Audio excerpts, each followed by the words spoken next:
Hi, welcome to live with food. நம்ம இன்னைக்கு பாதாம் அல்வா பார்க்க போகிறோம். ரொம்ப டேஸ்டாக இருக்கும், ஈஸியாகவும் செஞ்சிடலாம். இந்த அல்வா எப்படி செய்யறதுன்றதை பார்க்கலாம் வாங்க.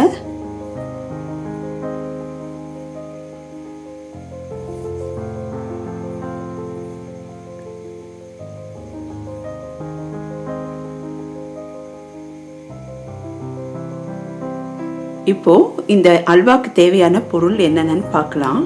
முதல்ல பாதாம் பருப்பு எடுத்துக்கலாம், மில்க் பவுடர் எடுத்துக்கலாம்,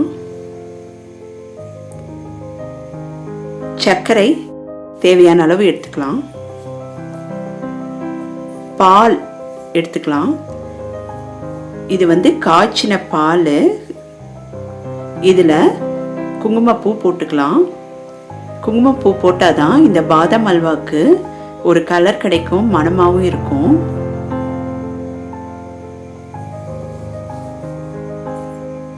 கொஞ்ச நேரம் பாலில் ஊறட்டும். இப்போது ஒரு பவுலில் எடுத்து வச்சிருந்த பாதாம் பருப்பை சுடுதண்ணி போட்டு ஊற வச்சிடலாம்.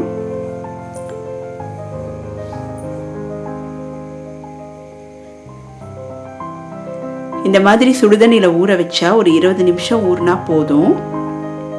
தோலெல்லாம் எடுத்துட்டு இந்த மாதிரி நம்ம க்ளீன் பண்ணி வச்சுக்கலாம். இப்போ இதை மிக்சியில் அரைச்சிட்டு வந்துடலாம். கொஞ்சம் கோர்ஸாகவே அரைச்சிடலாம்.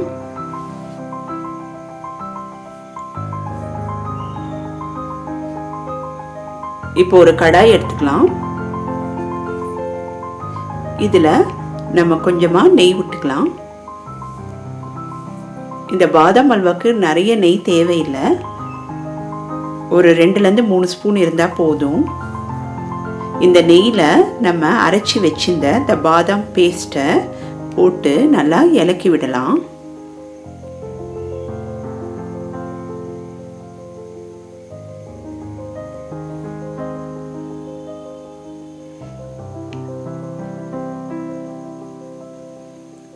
அடுப்பை சிம்மிலேயே வச்சிருக்கணும் இந்த ப்ராசஸ் ஃபுல்லாக.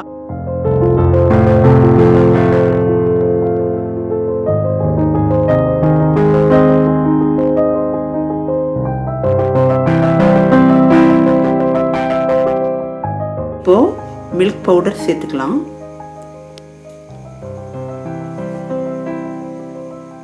சர்க்கரை சேர்த்துக்கலாம்.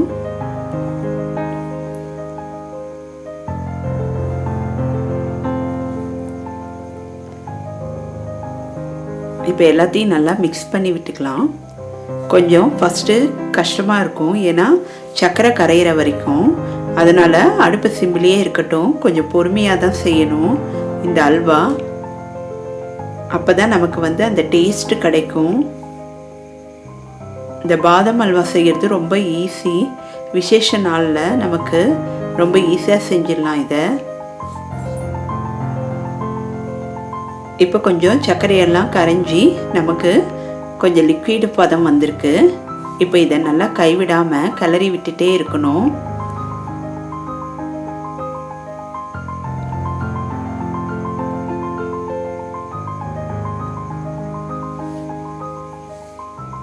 இப்போ நம்ம ரெடி பண்ணி வச்சுருந்த பாலை எடுத்து விட்டுடலாம். இது குங்குமப்பூ 20 நிமிஷம் ஊற வச்சதுனால கலர் கொஞ்சம் சேஞ்ச் ஆகிருக்கும்.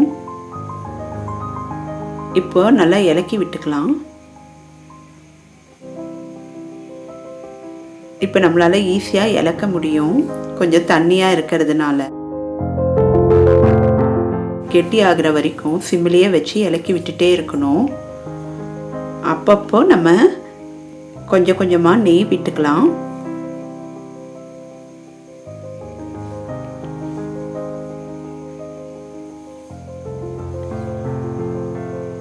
இந்த பாதாம் அல்வாக்கு மணத்தை கொடுக்கறது அந்த குங்குமப்பூவு. அதனால் அது கண்டிப்பாக அது சேர்த்தா டேஸ்ட்டு நல்லாயிருக்கும், மணமாகவும் இருக்கும். இந்த அளவு செஞ்சோன்னா ஸ்வீட்டும் கரெக்டாக இருக்கும். இது ஒரு ரிச்சான ஸ்வீட்டு. ஃபங்க்ஷன் டைம்லலாம் பாதாம் அல்வா ஈஸியாக செஞ்சிடலாம். நமக்கு ஓரளவுக்கு இப்போ கெட்டிப்பட ஆரம்பிச்சிடுச்சு. இலக்கி விட்டுட்டே இருக்கணும். இந்த பாதாம் அல்வா செய்யறதுக்கு நம்ம ஒரு நான்ஸ்டிக் பேன் இல்லைன்னா கனமான ஒரு பேன் எடுத்துக்கலாம். நான்ஸ்டிக்காக இருந்தால் ஈஸியாக நம்மளால் பண்ண முடியும்.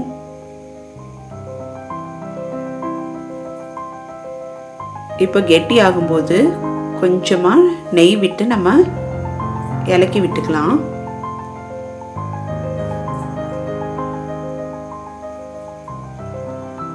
நெய் அதிகமாக விட்டால் டேஸ்ட் இன்னும் நல்லா இருக்கும். ஆனால் மைசூர் பாக் மாதிரி இதுக்கு நெய் அதிகம் தேவையில்லை. அதனால் 2லேருந்து 3 ஸ்பூன் இருந்தால் போதும். இந்த மாதிரி டைமில் கொஞ்சமாக நெய் விட்டு நம்ம இலக்கி விட்டுக்கலாம்.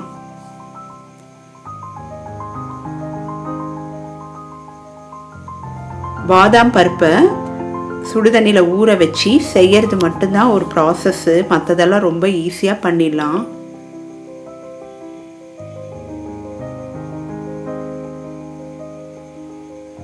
இப்போ ஓரளவுக்கு கெட்டிப்பட ஆரம்பிச்சிருச்சு.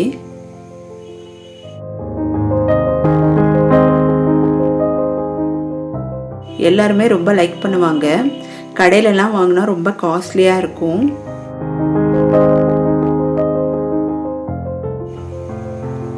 ஈஸியாக இதை வீட்லேயே செஞ்சிடலாம்.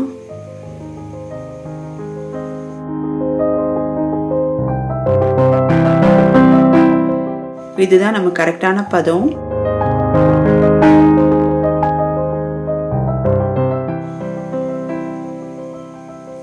இப்போ ஓரளவுக்கு எண்டுக்கு வந்துட்டோம்.